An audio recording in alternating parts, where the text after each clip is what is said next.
vivo, G4 presenta El Picador contra El Nerdo Loco y Internacional Fenómeno. ¡Ataca the show!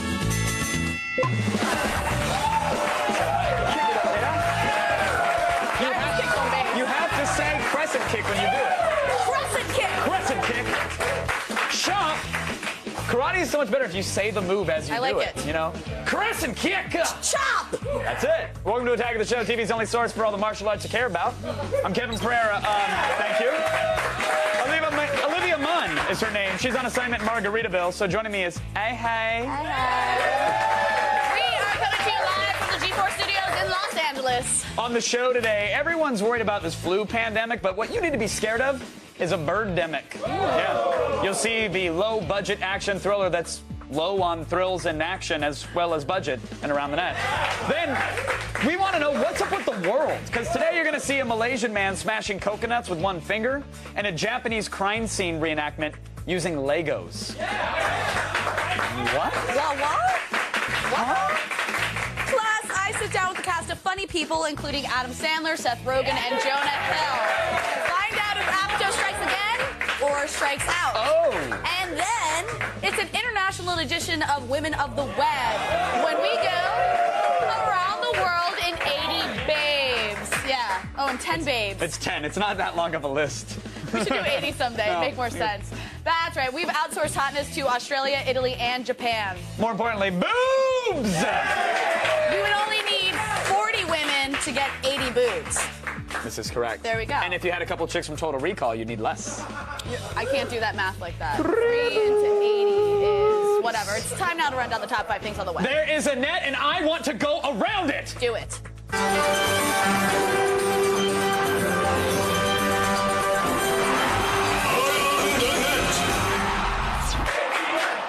Yes. I hope they're chanting at home. I think people should chant I think at they home. do. Yeah. Yeah, they get so excited for Around the Net that they chant with us. Throw objects at your television screens. Let's do it. this. Send us videos of you chanting that. Why not? We'll use them. Probably no, we won't. not. Today's number 5 is a recently rediscovered scene from the June 29th episode of ABC Family's Make It or Break It. And it's proof that it's a good idea for a girl to know some self-defense. Yeah, I'm not sure that what you're about to see qualifies as, like, Taekwondo or something like that, but it kept the boys back. Becca, get in the car. Where y'all going so fast? Hey, come on, jackasses, back off. What are you gonna do if we don't? Huh? What you gonna do? Follow me.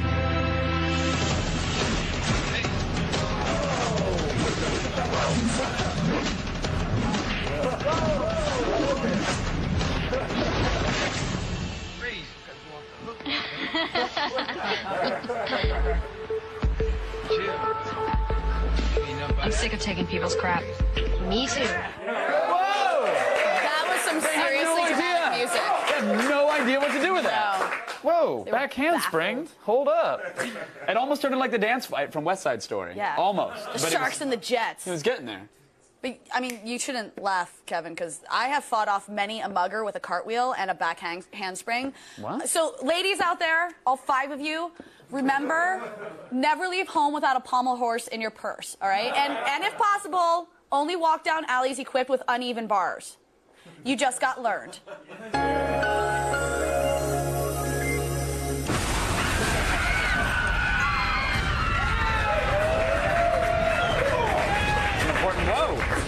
Some important lessons there. Thank you. Yes. A while back on Attack of the Show, we brought you the, it's a catchy ditty called Jesus is a Friend of Mine by Sunseed. It's back on the show today, and listen, we ran the music video not to make fun of the Jeebus, no, but because the song, it sucks. Yeah. The bad news is that it's not what you want to hear when you were tortured and killed for mankind's sins. But the good news is that Zulu TV spruced it up with a little unnecessary censoring. Jesus is a friend of mine. He taught me how to as it should. He taught me how to turn my cheek when people me. I've had friends before, and I can tell you that he's one who will never you. Once I tried to run and hide, but Jesus came and found me, and he down inside. He is like a Mountie. He always man, and he you any way he can.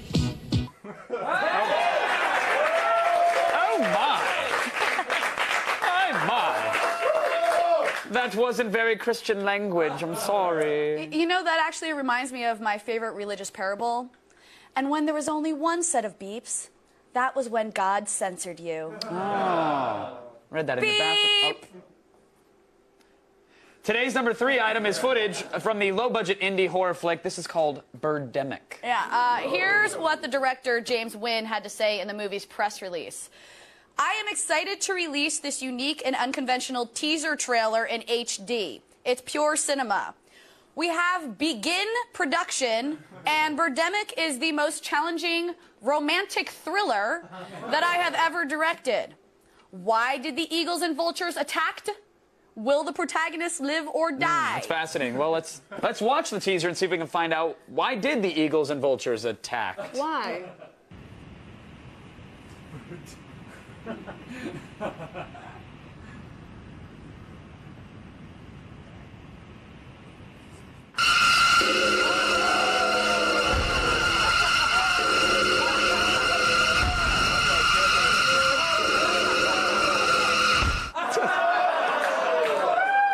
Really? Wow. So it's like some 12-year-old found a bunch of animated gifs of birds. Wow. And decided to make a horror movie out of it. That's Yeah. great, really. Okay, well, maybe the acting's really good. I mean, it could be like a Blair Witch thing, right? Right? No. No?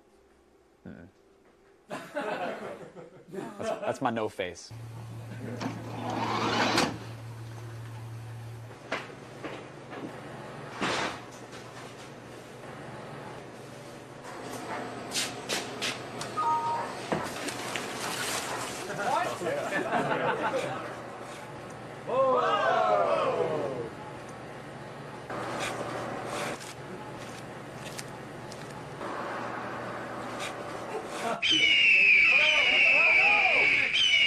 Let's go, guys. The Eagles are coming.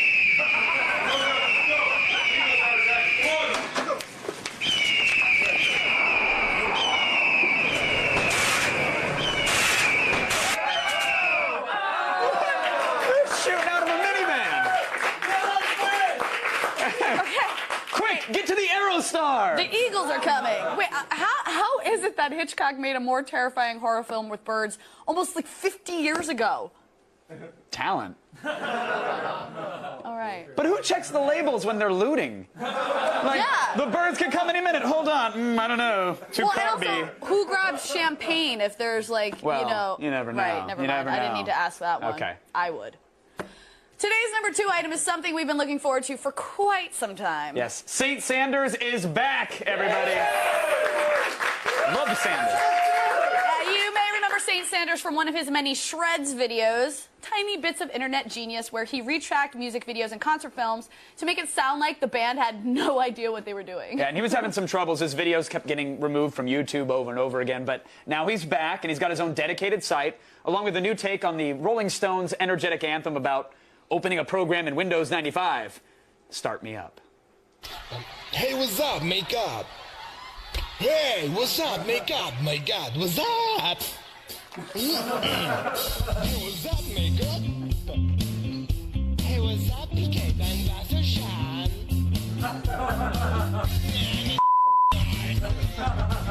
It's unbelievable, I messed up. I wish somebody let me in. Somebody let me in. Oh, what's up, big lad? What's up, big lad? What's up,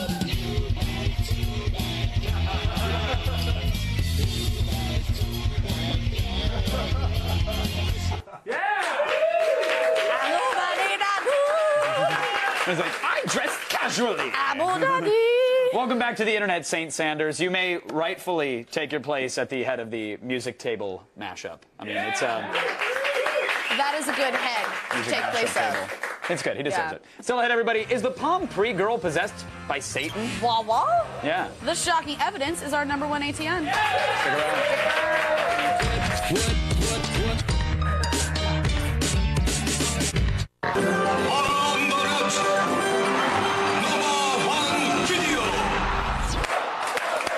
Coming in at number 1 today is some very unsettling footage from the latest Palm Pre campaign. Have you guys seen the Palm Pre commercials? This creepy half-dead woman trying to sell you a cell phone? We're not talking about just the commercials, which some of you have already seen. They're strange in and of themselves, to say the least. Right. But this remixed version from YouTube user WTF Facecake, love your name, he really unleashes the unsettling underbelly of Palm's advertisements. The other day, I was walking in the park after lunch, and I saw this juggler, and the weird thing was, the more balls she had up in the air, the easier she made it look. It was a feeling I knew.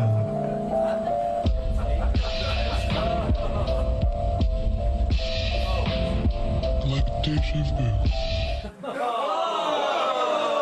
Should we... I mean, like, the seizure warning needs to come before the video for it to work, right? Seriously. Yeah, but I've seen this before, so don't... Like, you guys can... You relax, have? Yeah. Oh, it's actually not a big deal. Every once in a while, a Palm Pre will actually become possessed by an ancient falling angel, and it will try to take over the user in a desperate attempt to actually grasp control of our mortal plane. Fallen angel, cell phone, take control of us, mortal plane. That's all. It's right in the manual. It's in the troubleshooting section. It's after, like, what to do if the battery won't charge. You just go right... Like that? Do we have time for a quick exorcism? I got this. I can take care of it. We really need this. I got this. Hold on. We definitely need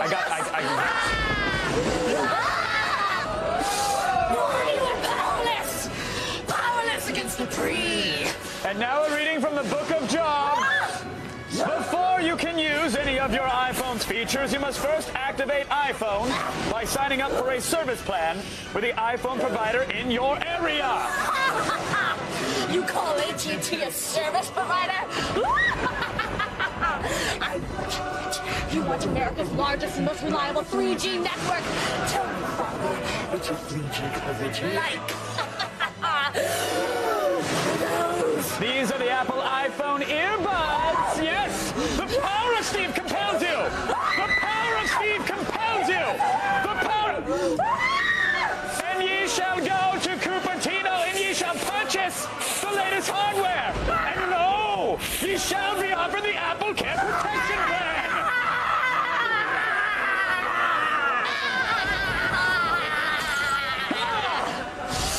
Your mother was on Nextel.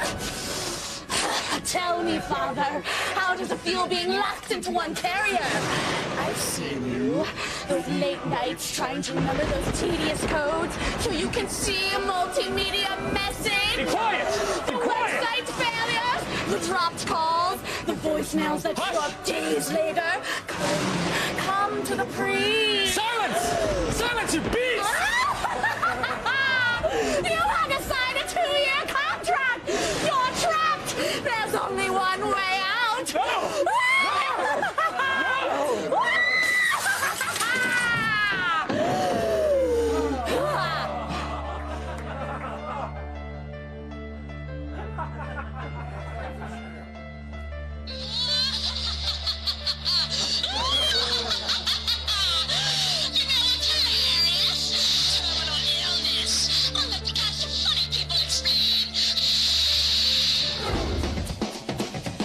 Judd Apatow is at it again, and this time he dropped his old friend Adam Sandler into the mix. I'm dying. Sandler's character George is a comedy megastar, but when he finds out he's terminally ill, he decides to take struggling comedian Ira, played by Seth Rogen, under his wing in hopes of finding a true friend. Well, your immune system is in the middle of a very serious battle.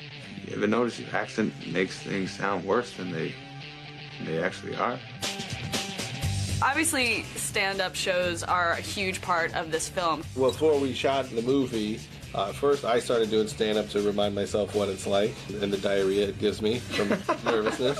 And I wrote a bunch of jokes, and then and a bunch of people would sit around and we would round table trying to write jokes, and then eventually Adam had to get on stage and try the jokes. One night stands are tough, and I'm not great at sex, so at the end of every time I gotta go, normally I do better than that.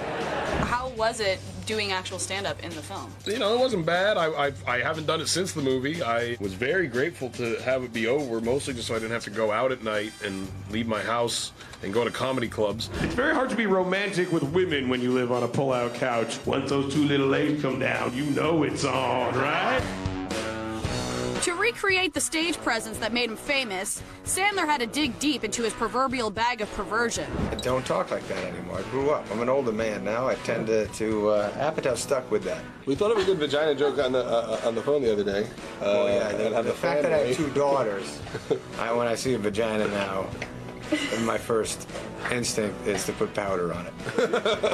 That's my man Ira. He wrote a lot of good jokes for me there, honey. I can always tell from a stand-up or someone who's funny whether they're a person who enjoys being funny or whether they're fighting a tremendous amount of... Yeah, or they're a person who feels they have to be funny so they don't kill themselves. Yeah, exactly. If he's like, do you have any friends that are like you but just way funnier? You can say yes. Now, how about the home videos that we see in this film? They're actually you guys, right? Yes. I shot those back in 1989, 90, and strangely I saved them for 20 years because I don't throw anything out. Hi, I have no legs. May I speak to the manager? Leslie, obviously you have history with Judd, but with Adam as well. Well, the first time I met Adam, he hit on me at a nightclub, and he sent one of his friends over with a little napkin with a note and ketchup saying, like, nice back or something. And then I met Judd, and then a few months later met Adam with Judd at a birthday party. It was awkward. Could you cheat on me? I was so hot. Now, you guys have quite a history with each other. I was on stage. Apatow was watching me from afar. I said, that's nice that you're so eager to want to be near me, and I'll become roommates with you. And then we were roommates, and I kind of taught him how to talk to people. And then he powdered my vagina. Look, we're going to prom. Okay, well, we're not. Once again, Apatow has assembled an arsenal of heavyweight comedians and lets them loose in funny people. It'll make you laugh just as hard as it'll make you cry. Oh, come on, wipe it off.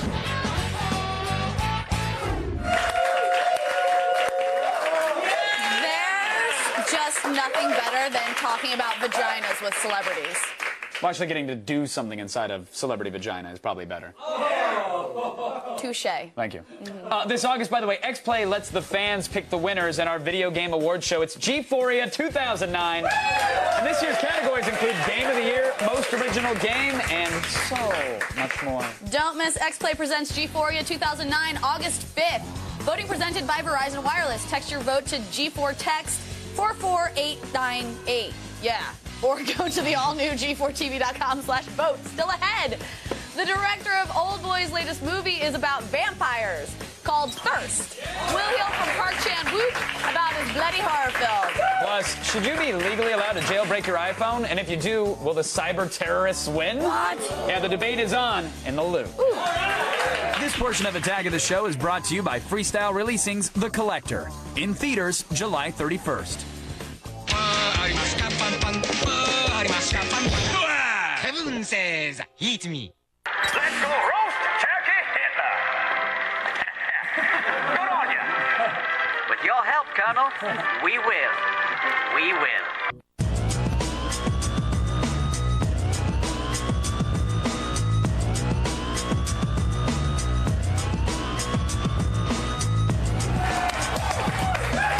Kevin, it is time to ask a very important question. What's up with the world? Is that the question? Yes. Yeah, because seriously, the Cobra worshipping stuff that we're about to show you right now is friggin' nuts. Crazy.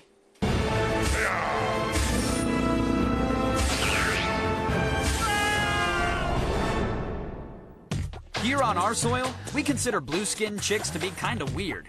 But overseas, that sort of thing is normal. That's why today we're taking a look at what's up with the world. In Malaysia last month, a man named Ho Ang Hui attempted the world record of smashing the most coconuts in the least amount of time. With his finger! Diagonal View reports that the Malaysian fruit smasher managed to break all 4 coconuts with just his index.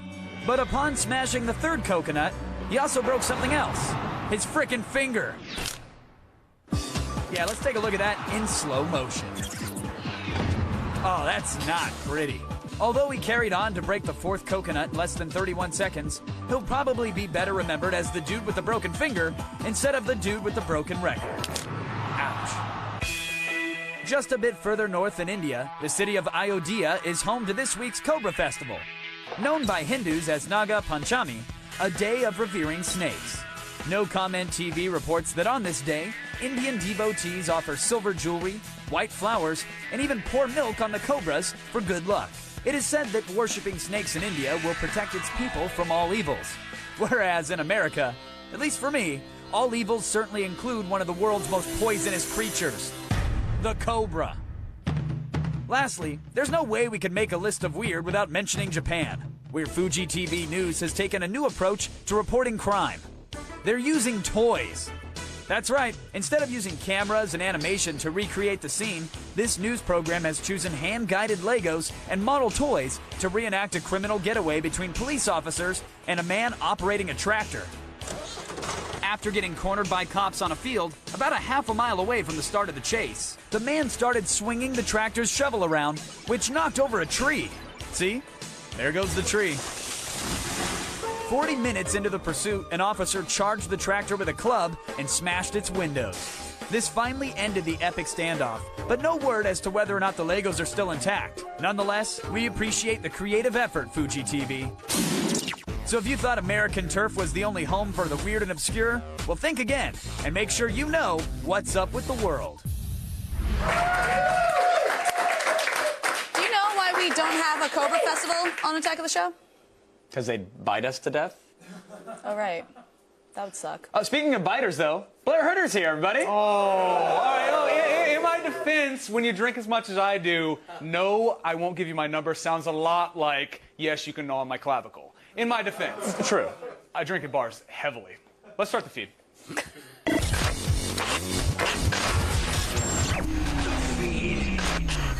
And by bars, I mean home when I'm alone. It's Thursday, July 30th, and here are your top stories. Rumors are floating around that Steve Jobs himself might appear at this year's CES. Yeah, according to the Wall Street Journal, Gary Shapiro, the chief executive of the association that puts on the Consumer Electronics Show every January, told several journalists that Apple will indeed attend CES for the first time ever next year. Now, allegedly, Shapiro has even asked Steve Jobs himself to give a keynote speech, but he hasn't heard back yet from Apple's CEO. Now we just need to wait to find out from Jobs himself if he's going to indeed go. Now, it has been a bad week, a horrible week for the world's largest BitTorrent site, and it keeps getting worse. Just 2 days ago, we told you that 13 movie studios were suing the Pirate Bay. Yesterday, it looked as though that lawsuit has Deep Six, the Pirate Bay sale to the global gaming factory. And today, a Dutch court has ruled that the Pirate Bay must block access from Netherlands within 10 days or face a daily fine of about $42,000. Turning off the site for an entire country may force the Pirate Bay to just shut down the entire operation. Now, the site's founders are already going to jail and owe big media millions in damages. How much worse could it possibly get? Let me answer that. It can't get worse because you got punked by the freaking Dutch. That's the answer. And finally, a lawyer for the MPAA and RIAA has some harsh words for consumers who have purchased DRM songs or videos. If your purchase stops working, tough poopy. In a letter to the U.S. Copyright Office, lawyer Stephen Medalitz said that copyright owners aren't required to provide consumers with perpetual access to creative works. So basically, if you buy digital movies or TV shows on iTunes, and in 20 years iTunes no longer exists, all those downloads will no longer work and you shouldn't expect them to. If you did, however, buy the same material on DVD or Blu-ray, you would not have this problem. And like for reals, like last week I was watching the Muppet movie on Betamax, and it still rocks. Still holds up, too. So that's Still holds up. Oh, yeah, and you guys have just been fed. Back to you. Thanks, Blair. You're welcome. I love your Muppet movie. I'm Howard the Duck on Betamax. That's my Seriously? I do, yeah. First time I ever saw a Playboy. Yeah. Well, Play Duck? Play Duck, yeah. That's what it was? It still did the trick, right? Awesome. Yeah. That's I've right. never even seen that movie. I know, that's sad. Wow. Right? I know. You got I'll some explaining to do. Netflix it. During Comic-Con, Kristen Adams got a chance to talk with the acclaimed director of Old Boy and Sympathy for Lady Vengeance, Park Chan-wook. Yeah, he's already got some pretty horrifying scenes under his belt, so anticipation for his new vampire film, Thirst, is very high.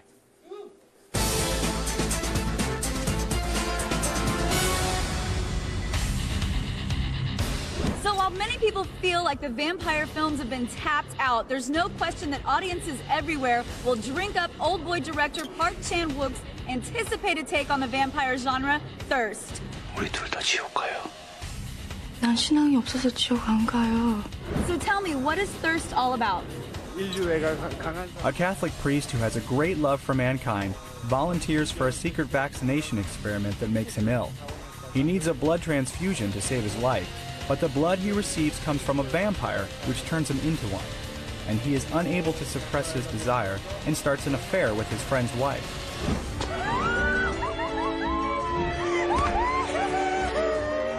What does it take to make a vampire film fresh? A fresh take can be achieved by not bringing anything new to the table. I got rid of the old cliches that were already there. By doing that, it takes away the mysticism about vampires and makes it as realistic as possible.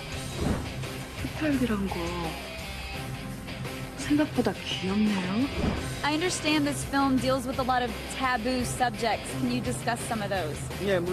This is a story about a priest that becomes a vampire that has an affair with his friend's wife. These are taboo subjects that the film deals with. When you actually look at the film, it deals with a sense of guilt that the priest goes through, whether or not to give in to the temptation, and the audience sees his struggle, which is something the audience can identify with. 사제가 이러면 죄가 더 커요. 나는 신자도 아닌데요. This was your second film to win a Cannes Grand Jury Prize, so you must know what it takes to really resonate with audiences in your films. For a filmmaker, it all starts from the director's head, and this idea is very conceptual. This can be a bit troubling. You have to make the audience feel the theme of the story by using their senses, audio and visual. Well, Thirst is coming everywhere in select theaters on July 31st, so drink it up.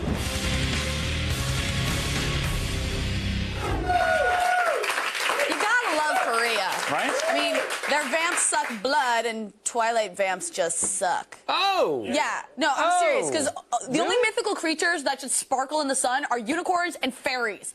Vampires do not sparkle! Well, I'll give you that, but Kevin Smith made a good point, because if you give, like, Twilight fans a good couple years, like 5 years or so, they're going to turn into, like, hot, legal Twilight fans.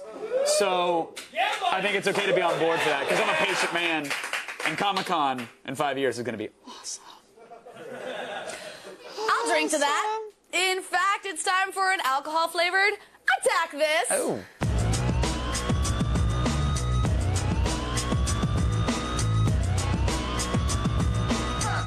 Now, if drinking beer just isn't doing it for you anymore, then you probably wish you could just bathe in it. Well, now you can with beer soap. This puck of soap is mostly composed of, yep, you guessed it, beer. But it also contains a variety of fancy schmancy extracts, oils, and even a touch of cocoa butter, so you won't actually smell like you spent the night sleeping on the floor of a bar. And it comes in over 35 varieties like Jamaican hops and wood cashmere. Wait, so it doesn't actually taste like beer, smell like beer, or even get you drunk. What's the point? Oh well, grab a puck for only $5 a pop. Now, we've all seen people open beer bottles with lighters, their teeth, and even their eye sockets. But what you haven't seen is the LAC pop-up bottle opener. At first glance, it's not at all clear what this little egg-shaped device actually does. But when you place it on top of a bottle of beer, voila, the cap is gone, and you're good to go. It uses a hidden claw and magnet to not only crack your beer with ease, but hold on to the cap. If NASA had an official bottle opener, this would be it, people, I promise. Now, if you ever wished that your beer would just find its way from the fridge to your hand, this is your lucky day. Introducing the Beer Bot. The guys over at Revision 3 developed this elaborate multi-step do-it-yourself project that's simply a mini cooler set atop a lightweight driving robot. It drives along a track and brings you a beer at a predetermined time of day, every day, without you having to move a muscle. Yeah, the robot apocalypse may be on the horizon, but who gives a damn if they're serving us alcohol? Yeah, and finally, one of your favorite childhood games is all grown up. Introducing Battle Shots. It's Battleship with shots. It's amazing. A Brazilian industrial design student decided to fashion his own one-of-a-kind set that draws from everyone's favorite war game. Each ship has a varying number of shot glasses fixed on top, and, well, the rules are pretty simple. If your ship sinks, you drink. Fun. Obviously, you don't have to play with alcoholic beverages, but why wouldn't you? Unfortunately, though, the game's designer hasn't been able to make it available to the public just yet, so we'll keep you posted on that, I guess. Now, do you receive enough newsletters? Don't answer that until you visit g4tv.com, Attack of the Show, and sign up for ours. It'll keep you up to date on all the stuff you care about. Stay tuned. The Loop will look at the star-crossed pairing of AT&T and Apple. Innovation has been stifled at the App Store, and we'll discuss the future of the iPhone with Ma Bell. Stick around. The feed is brought to you by Gillette Fusion, Gillette's closest, most comfortable shave.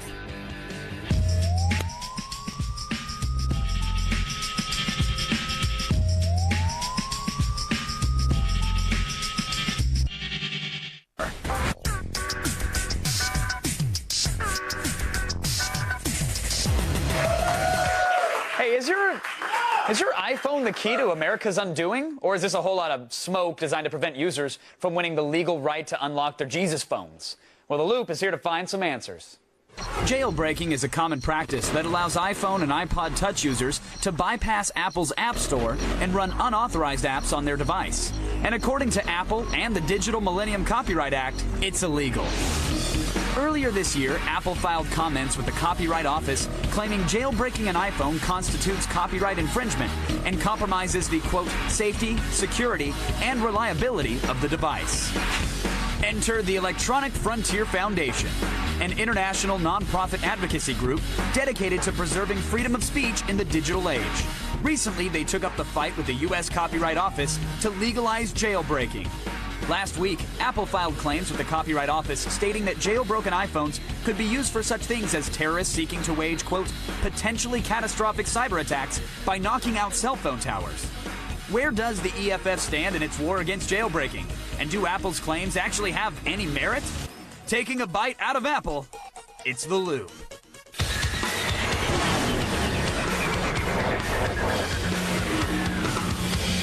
All right, joining me from San Francisco to help us make sense of it all, senior staff attorney for the Electronic Frontier Foundation, Fred von Lohmann joins us. How are you, Fred?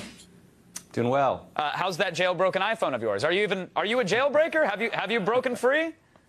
I can neither confirm nor deny whether I've jailbroken my Man, phone. you are such a lawyer. All right, well, that's good. Let me ask you this. Why should iPhone users be allowed to freely jailbreak their phones? I mean, as an Apple fanboy, they know what's best for me. They know what's best for everybody. Steve wouldn't do it if it would harm us.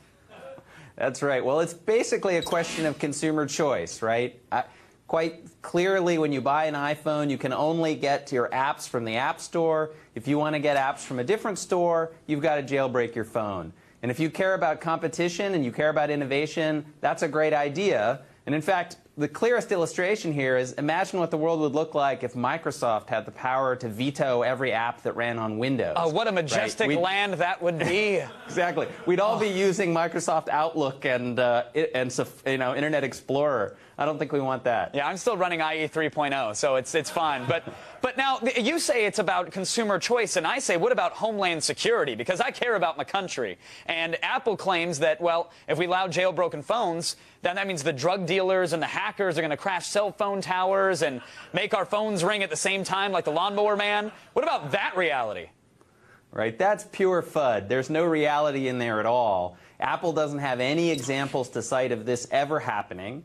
And, quite frankly, if you want to monkey around with cell phone towers, there are a lot of tools out there to do that already, and there's a lot of laws that already make that illegal. So we're not really talking about that when we're talking about jailbreaking. We're talking about 4 million iPhone users who are trying to get the freedom to run the software of their choice on the computer that they own in their pocket. So is that, I mean, you mentioned this perfect world, this utopia where, Microsoft controls what apps you can run on Windows. Is this just Apple not wanting people to run apps outside of their store? Is that what you're saying, that's all it boils down to for them? That's exactly what it boils down to for them. You have to remember, Apple gets 30% off the top of every app sold in the App Store, and they also really like controlling competition and making sure that only the apps that they like are there, so their own apps can look good by comparison. But what about keeping malicious apps like the Google Voice application, keeping those out of the store? Does that recent move, does that help or hurt your case? That really, I think, helps our case and underscores what this is really about. Apple didn't pull the Google Voice apps out of the App Store this week because they thought terrorists were going to be using that. They pulled it because, and in fact, they admitted it. They said, hey, these apps duplicate functionality that our own software provides. So in other words, Apple's doing us we a don't solid. want competition. No, they're doing us a solid. They're saving us space on our phones. It's like, why do you need that app? You already do it. Thanks, Apple. Isn't that great? That's right.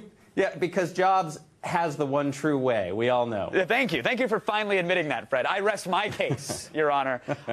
Where does your legal battle actually stand? Are you guys going to win this thing? Because I certainly hope you do. I think we are going to win this thing. The Copyright Office will tell us in probably September, mid-October, whether they're going to come out on our side or Apple's side.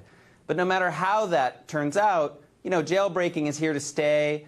Tools like Pwnage Tool are out there. There's over 4 million people who've jailbroken their iPhones already. And I don't think that's likely to change. Well, let me ask you this, Fred, again.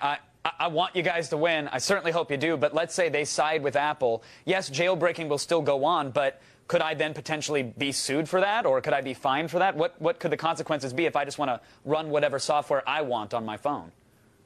Well, the good news here is Apple doesn't seem to be eager to follow the recording industry down the path of suing hundreds of consumers one at a time. Right. The hard news here, though, is for the independent app developers who are looking for independent stores where they can make their applications available and get paid for them. As long as jailbreaking is under this legal cloud, it's going to be harder for those app developers to find a big market and sell legitimate apps to consumers who want them. Well, Fred, listen, we're all huge fans of the EFF here. We all love jailbreaking as well, so that's two great tastes together. Good luck with your battle, sir. And thanks for keeping us in the loop. Thanks very much. We appreciate it. Right now, let's go over to Allison Hayslip. Still ahead, Women of the Web goes global when we travel around the world in 10 babes. I sure hope we include Chad, the nation, not the dude, obviously. Yeah. You're listening to Shine by Black Gold. Their album Rush is in stores now. For more information, visit www.blackgoldmusic.com.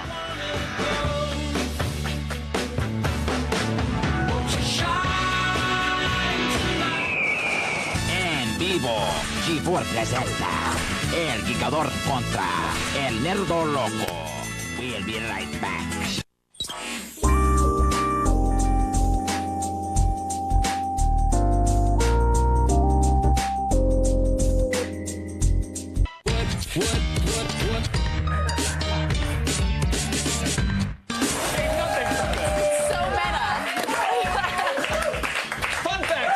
Let's learn something. Fun fact. Hot women can be found in 6 out of 7 continents. Nice. Yeah, oh, sorry, Antarctica. But it's true. Yeah. It's true.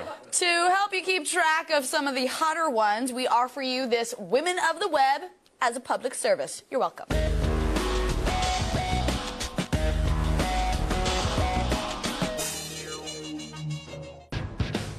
Let's be honest, the world is full of beautiful women. So pack your bags because we're taking you around the world in 10 babes to count down our favorite international models.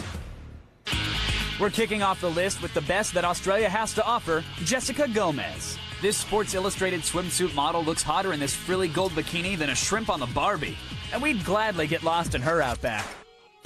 At 9 is Yuri Ibihara. Yuri is one of Japan's top fashion models. She got her big break in a commercial for CanCam cameras. One look at her official fan site's photo gallery, and you'll know exactly why Yuri and great pictures go hand in hand. Number 8 is Valentina Desi. She's a beautiful Italian and one of Double Viking's international babes of the day. We like Valentina so much that right now we're actually trying to not compare her in a tight red bikini to a spicy meatball. At 7, representing South Africa, is Candice Boucher. We have no excuse for only discovering this 6-foot-tall, blue-eyed babe last week. But luckily, these itty-bitty bikini shots gave us a perfect reason to keep our subscription to FHM South Africa. Number 6 is a Norwegian goddess, Rebecca Tisnes. It may be cold in Norway, but that doesn't stop Rebecca from rolling around in next to nothing. Take a look at her gallery on Uncoached, and you'll swear that you're visiting Valhalla. 5th place goes to Joanna Krupa. There are a ton of models from Poland, but we went with Joanna because of her impressive MySpace gallery. She's definitely blowing up stateside, which hopefully means less Polish jokes and more Polish ladies for everyone. Number 4 is England's own Lucy Pinder. She's representing the whole UK thanks to her amazing natural assets and her willingness to show them off. Check out Lucy's official website for the reason Old England's always so jolly. Taking the bronze for the USA is Marissa Miller. Blonde hair, hazel eyes, and tan skin. We couldn't be happier to have Marissa saving our spot on this countdown. Careful though, because one look at her official gallery may leave you mindlessly chanting USA. Second place goes to Adriana Lima. No nation has more hot women than Brazil, and Adriana is the cream of the crop. We can't stop staring at her pictures on Fashion Model Directory because Brazil's numerous beaches means tons of bikini pics. Viva Brazil! Wrapping up our Sexy World Tour is Israel, home of Bar Raffaelli. She's the new cover girl for Sports Illustrated's 2009 swimsuit issue, thanks to her perfect body and trance-inducing good looks. Bar was born to wear bathing suits as small as these, but we'd happily travel the globe to see her in a little less. For more Women of the Web, head on over to g4tv.com/podcasts and subscribe to the Women of the Web podcast.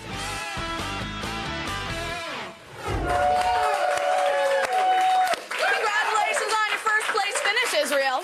That was a good one. Mazel tov. Yes. I think it's time for today's epic fail. What do you think? Well, I think we should, because every college campus in America has that one eccentric student known as like the unicycle guy. Yeah. You know? Instead of walking or biking, the unicycle guy just has to be all whimsical as he rolls around campus. But there's nothing whimsical about one young unicyclist, or is it unicycler? Unicyclee? Unicycle-I. Unicycler? Watch what he does to an innocent escalator. Oh.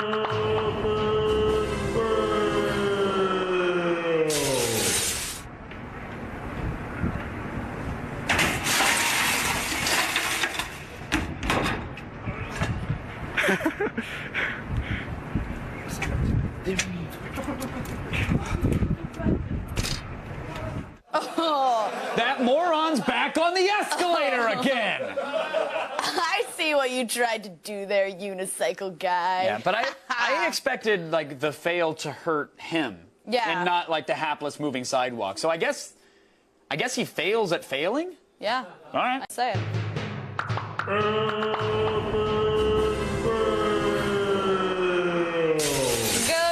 G4TV.com/AOTS for all the things you saw today and more. I want to thank our guest Fred Von Lohmann for fighting a good fight. Listen, go jailbreak your phones. Don't worry about Apple. Don't fear them. You have more to fear from the Palm Pre girl than you do from that. Oh, God! No! She's so scary. And yet so hot at the same time. Do you want to make out with the Pre girl on the wall? Allison? Why don't you go over there and make out with her? XPlay's up next, everybody. And you're welcome, Internet. Did it work? That was